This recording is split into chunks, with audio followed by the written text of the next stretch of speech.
Hey there gang, your Guitar Sage. Today we're going to learn how to play a basic 12-bar blues progression. So you may not know that name, 12-bar blues, but you've certainly heard it in a bazillion tunes. It's probably the most used chord progression. Chord progressions are not copyrightable in that there's just only so many combinations you can use with chords.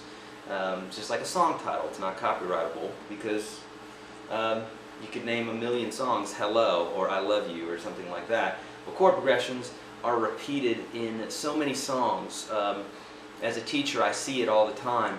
You'll see one chord progression and find it the next day in another tune. It's maybe in a different key, but it's still the same chord structures.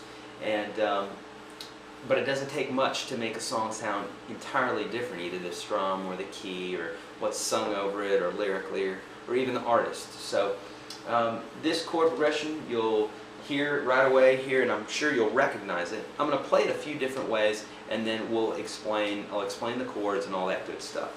So I'll play it fast at first here. It's going to go something like this.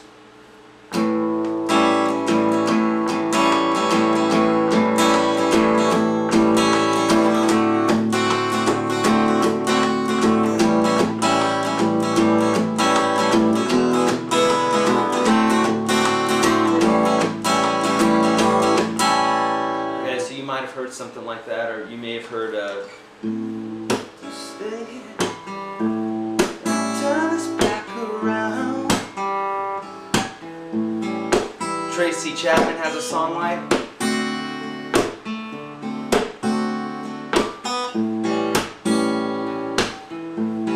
that's all 12-bar blues.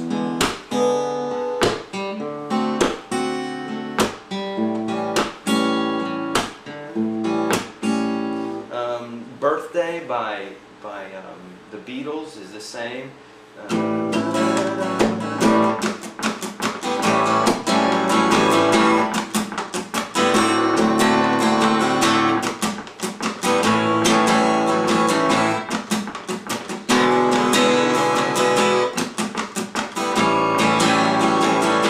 Okay, so there's a bunch of tunes right there that you can hear and see. It's the same chord progression every time. Here's the cool thing. These are some of the easier chords that you're ever going to play.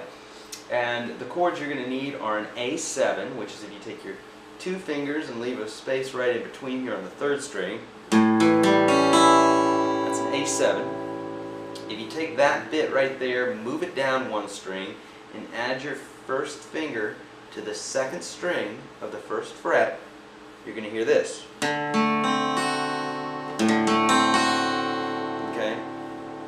That's your D7, and then your E7 is an E chord, but lift your ring finger. Okay, so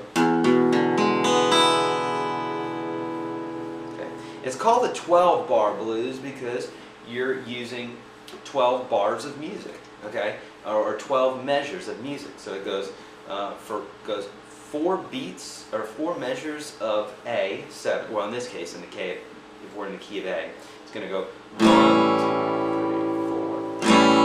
That was second measure, third measure, fourth measure. Here's our D7, 4. That's our sixth measure. Here's 7, 4, 8, 3, 4, 9, 10, 11, 12, and then it starts over again. So it's a 12-bar blues. Okay, blues because it has a feel, a bluesy feel. Now.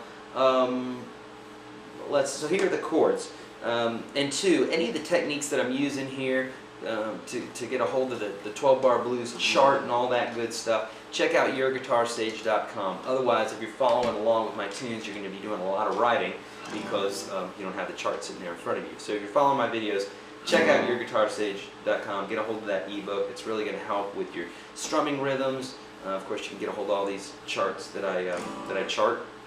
And teach you about how to use your capo, the national number system, and a bunch of other good stuff. Okay, it's about a 33-page document, and it will totally help you. Okay, here we go. Here are the chords. A7 for 4 measures. D7 for 2 measures. 2 measures, then E7 for 1 measure, D7 for 1 measure, and A7 for 2 measures. So again, it's going to go 1, 2, 3, 4, 5, 6, 7, 8, 9, 10, 11, 12. Okay, so that's the basic rhythmic structure. Now we can do whatever we want with this. If we want to go,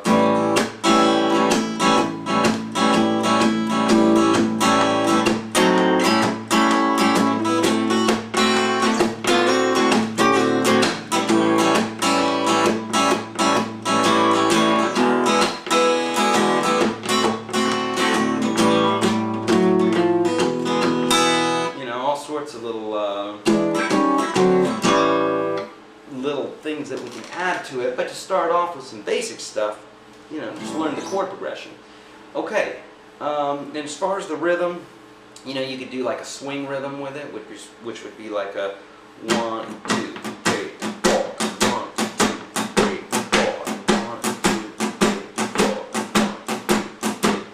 4. That's called a swing, okay, and it just sounds great with blues. Or you could do basically when I'm strumming my downbeat, I'm muting, and then when I'm lifting up on the swing, I let the strings ring out. So like,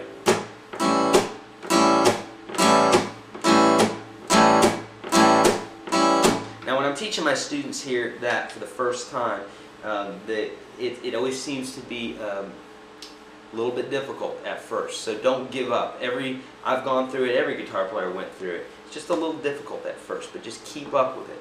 Okay. Anything that you see anybody else doing on the guitar, you can do.